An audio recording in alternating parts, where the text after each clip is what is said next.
Alright, what's up there, people? 100 Riders here. As you see, yep, the rims. I got to ride the rims for 3 weeks, and the rims are back off the car. What happened is, even though I got new tire and everything is good, I got new tire on the front, but then after 3 weeks on the back, I end up cracking one of my rims, and my rims have a hairpin crack all the way on the back of them, and it's leaking air. So I just took them off the car. I'm not dealing with it.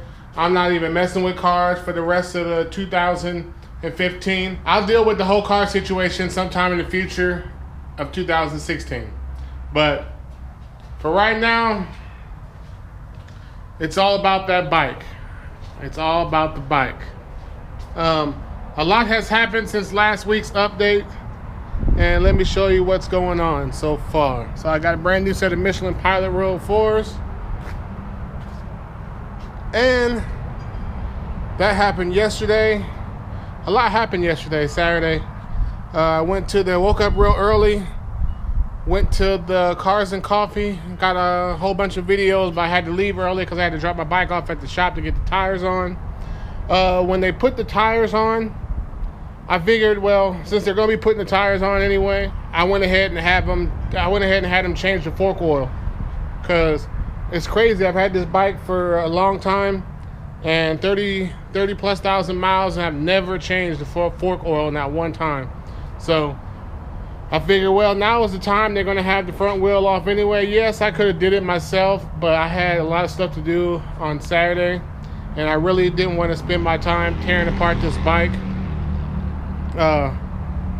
and tearing apart the bike just to get the fork oil change.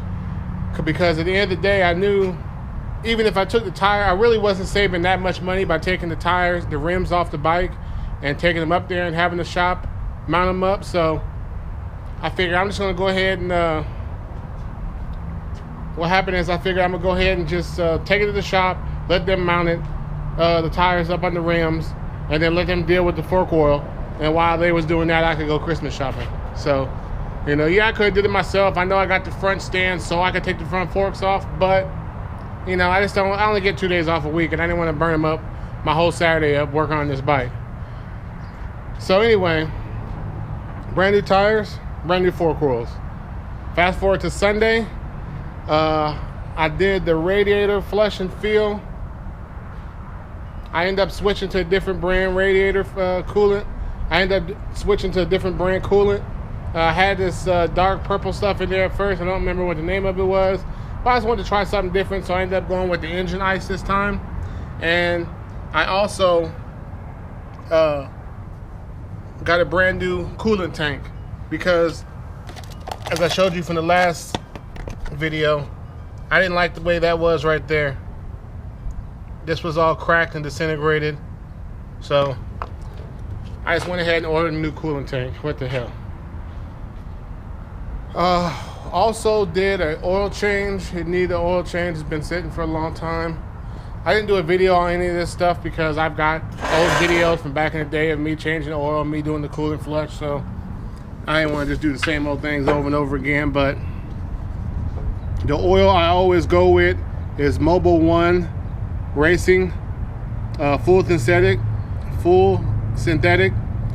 10W40. That's the oil I use. I've used this oil ever since I got the bike, and it works out cool. So even though I like the way this axle, this license plate mount looks and everything, the problem is I couldn't really see a good way to run the wires for the lights. There's really hardly nowhere without seeing the wires, I have to have lights on the plate, because you will get a ticket in Arizona without having your plate lit up. And then everybody I've talked to from Arizona that has gotten that plate holder, even if they found a way to light it up, some guys said they put like LEDs up here to shine on it. The cops still end up giving them a ticket because of the way the curve is in the plate. They're talking about you can't have your plate curved, it's got to be flat. So they end up, even with the light, they still end up getting a ticket. So yeah, it would be cool to, if it was just like, a show bike or something, but it ain't that type of party over here. So I like it, but I don't like it enough to be harassed by the cops. So I'm gonna go ahead and ditch this plate holder. So what I end up doing is, even though I didn't want to, end up drilling 2 holes, actually 4 holes, and I end up mounting my plate right here. I end up mounting the plate right there. And when I mount the plate up right here, these little things right here are LEDs, so it lights the plate up. So I shouldn't have any problems. I'm gonna be riding this bike to work a lot, and that's my game plan, to ride to work, put some miles on these new tires, put some miles on everything. And I go to work, it's dark, so I don't want to have no problems on the freeway getting pulled over because I don't have a light. So that's what's been going on. Just give you a little quick update. That's what's happening. I'm pretty much done, just to finish doing my oil change, doing the flush and fill. Now it's time to slap the body work. I still got the body work over here, sitting on the hood of my Cutlass. Now it's time to slap this body, the 2 side panels back on, clean the bike up real good, and that'll be it, man. It's time to put some miles on it. All right, what's up there, people? 100 Spoke Riders here, giving you a middle of the week update on the bike. I've been riding this bike all day Sunday, rode to work on Monday, and today I rode to work. So I got over 100 miles on it, and I did find a cool use for my plate holder. I'm not going to use until I can take it off. I just stuck 2 of my stickers on there. Okay, so far so good. The new tires are doing great. They feel great, but I have run into a problem on one part that I don't really like too much. No, it's not up here. You noticed haven't changed my front brake reservoir, and I'm sure glad I didn't. I think I'm gonna stick to the stock ones because I did have my first fail on this bike. Okay, I had to go grab my LED light here, but I already had my first fail. This stupid brake reservoir, I thought it was leaking from the hose, but it's actually leaking from the bottom of the reservoir because I guess it just is not sealed properly. I don't know.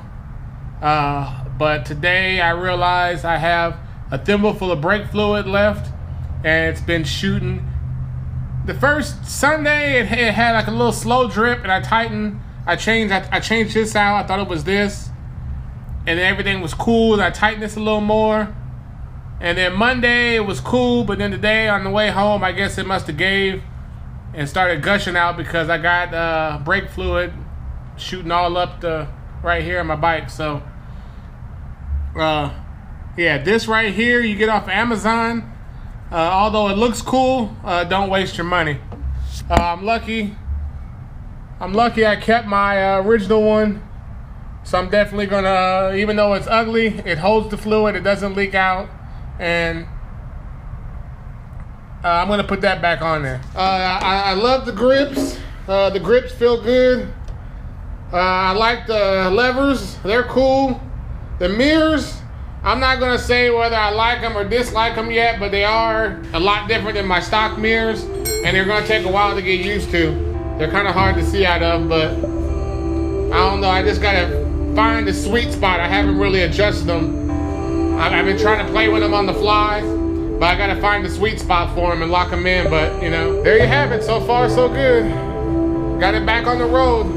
Happy with most of the stuff I've done so far. Alright, y'all. 100 Spoke Rider signing out. Just a quick during the week update, just to let you know what's going on.